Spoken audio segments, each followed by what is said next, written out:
সিদ্দিক আকবর রাদিয়াল্লাহু তাআলা আনহু তুলনীয় সিদ্দিক আকবর রাদিয়াল্লাহু তাআলা আনহু থেকে আজকে আমরা এমন একটা আমল জেনে নেব এবং নিজের লাইফের জীবনে এটা বাস্তবায়ন করব, আমল করার চেষ্টা করব। আল্লাহ তৌফিক দান করুন।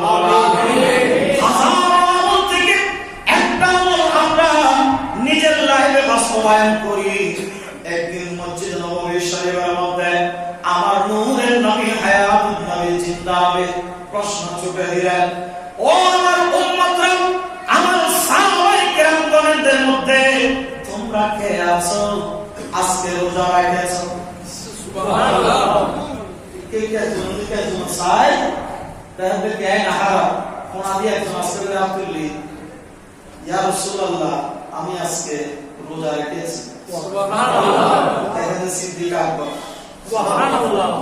আমার উম্মতের মধ্যে আজকে তোমার আশেপাশে অসহায় দুর্বল মানুষকে সেবা করেছো, কিছু অন্ন জোগাড় দিয়েছো, দান খায়রাত করেছো। এখন দানবীর আজকের দিনের মধ্যে কারা কারা দান করেছে একটু হাত তুলে দেখাও না। একজন আরেকজনের দিকে তাকায়, কেউ হাত উঠে না, দাঁড়ায় না। আবার হাত তুললেন। সিদ্দিক আকবর বলে, ইয়া রাসূলুল্লাহ আমি আসার পথে একজন অসহায় মানুষ, অভাবী মানুষ, আমার জানা আমার প্রতিবেশী, সে যখন আমার কাছে কিছু চাইলো, তার পরিবারের ঘরের মধ্যে খানা নাই বলল, আমি নিজের পকেট থেকে নিজের অর্থায়ন থেকে তাকে এক বেলার পরিবারের খাবার পাঠিয়ে দিয়েছি। সুবহানাল্লাহ বলেন না? সিদ্দিক আকবর কেমন জানতে পারেন? আমার রাসূল কিছুক্ষণ পর আবার জিজ্ঞেস করলেন, আমার উম্মতের মধ্যে এই মজলিসের মধ্যে আমার সাহাবায়ে কেরামদের মধ্যে তোমরা কে আছো আজকে দিনের মধ্যে কেউ জানাজার নামাজ পড়েছো কিনা? সুবহানাল্লাহ। দেখে যে প্রতিদিন সমাজের মধ্যে মানুষের মত আছে না, হ্যাঁ, দেখে যে কেউ হাত তোলে না। আমার পিছন থেকে হাত তুলে দিলেন আবু বকর সিদ্দিক রাদিয়াল্লাহু তাআলা আনহু বলেন, ইয়া রাসূলুল্লাহ আজকে আমি খবর পেয়েছি অমুক এলাকায় একজন মানুষ মারা গিয়েছে, সে মুসলমান, সে আপনি নবীর উম্মত, এবং আমি আর বিলম্ব করি নাই, তাড়াতাড়ি গিয়ে তার জানাজার নামাজ সম্পূর্ণ করে দাফন কাফন কমপ্লিট করে তারপরে এসেছি। সুবহানাল্লাহ। আওয়াজে বলুন সুবহানাল্লাহ।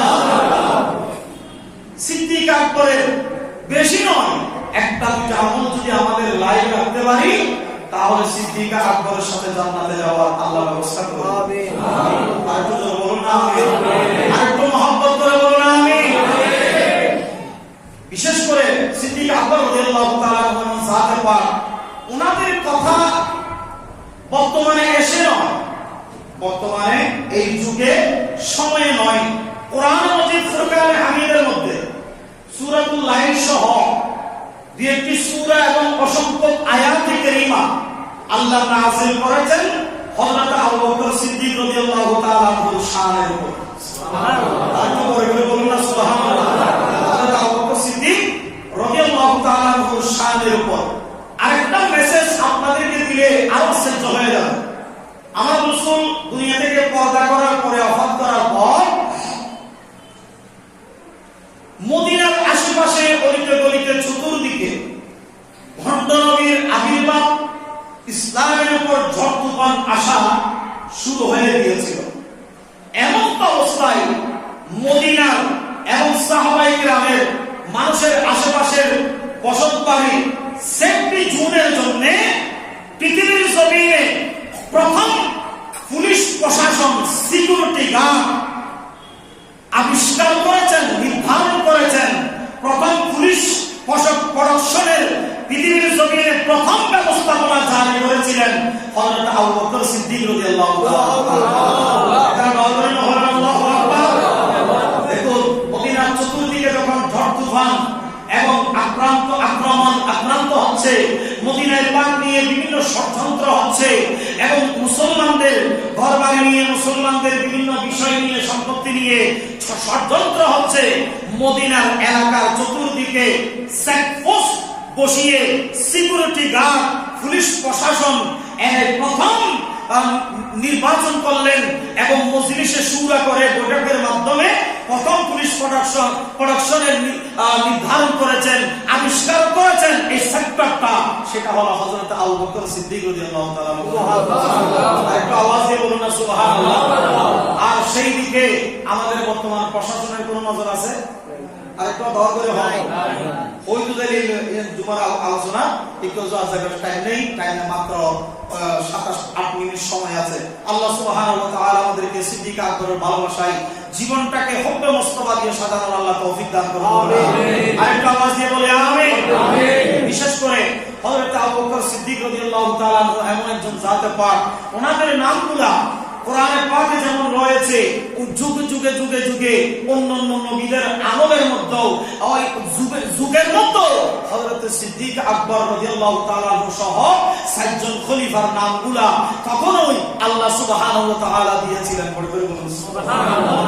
কারণ আমার আল্লাহ সুবহানাহু ওয়া তাআলা যে কোরআন মাজিদ ফুরকানে হামিদের মাধ্যমে একটি সংকেত দিয়েছেন, ইয়া মুহাম্মদুর রাসূলুল্লাহ ওয়াল্লাযিনা মাআহু আশিদ্দাউ আলাল কুফার রুহামা বাইনাহুম তারাহুম রুকআন সুজদা ইয়াবতাগুনা ফাদলান মিনাল্লাহি ওয়া রিদওয়ানা।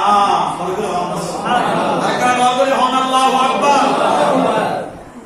ইয়া রাসূলুল্লাহ, আপনি বলেন না আপনি নবী, আপনাকে নবী হিসেবে আমি পাঠিয়েছি, চিন্তা করবেন না।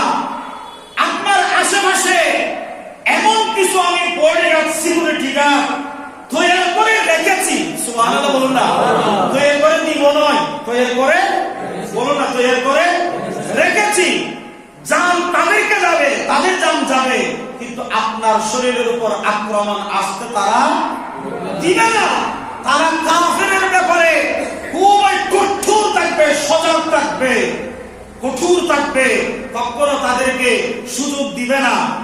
আবার রুকআন সুজদা ইয়াবতাগুন, তারা রুকু এবং সিজদায় অবনত দেখবেন। রুকআন সুজদা ইয়াবতাগুনা ফাদলান মিনাল্লাহি ওয়া রিদওয়ানা, ইয়ানি তারা আপনার আশেপাশের দারওয়ানের মতো, সিকিউরিটি গার্ডের মতো তারা পাহারাদার হিসেবে থাকবেন। তারা কারা? তাফসীরের মধ্যে পাওয়া যায় এর তারা হলো হযরত 1 নম্বর সিদ্দিক আকবর, দ্বিতীয় হলেন ওমর রাদিয়াল্লাহু তাআলা আনহু, তৃতীয় হলেন উসমান জিন নূরাইন, চতুর্থ হলেন হযরত আলী রাদিয়াল্লাহু তাআলা আনহু। সুবহানাল্লাহ। কোরআনের ইশারা দিয়ে তাদের মর্তবাগুলো আল্লাহ বর্ণনা করেছেন। উচ্চাওয়াজে বলুন না সুবহানাল্লাহ।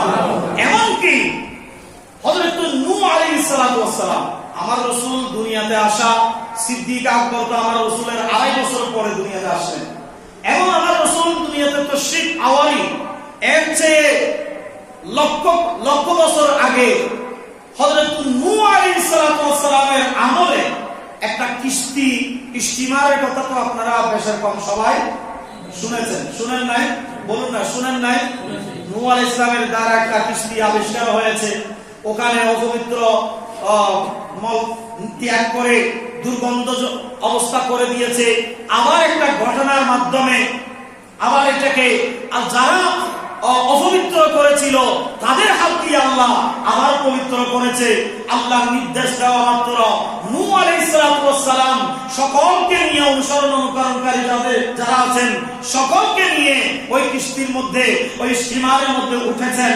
এটা বানানোর সময়, তক্তাটা নির্মাণ করার সময় যখন সাপোর্টিং তক্তাগুলো জোগাড় করা, গাছগুলো জোগাড় করার ব্যবস্থা চলছিলেন, তখন চতুর্দিক থেকে নৌকাটা একেবারে তৈরি হওয়ার একেবারে কাছাকাছি দেখতে লাগলেন এই পাশে আর 2টি তক্তা দরকার, এই পাশে আর 2টি তক্তা দরকার।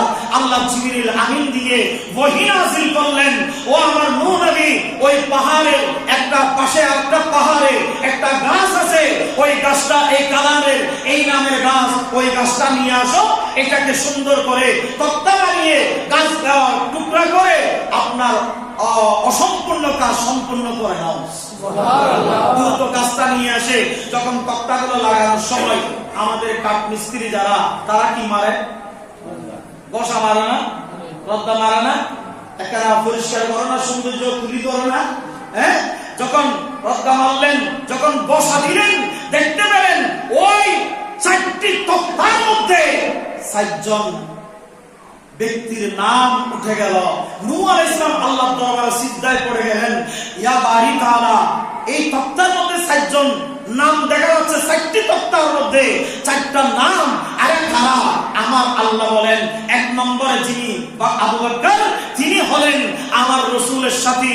দ্বিতীয় নম্বর ওমর, উনি হলেন সাহাবায়ে কেরামদের মধ্যে খুবই শক্তিশালী, বলে বলুন সুবহানাল্লাহ।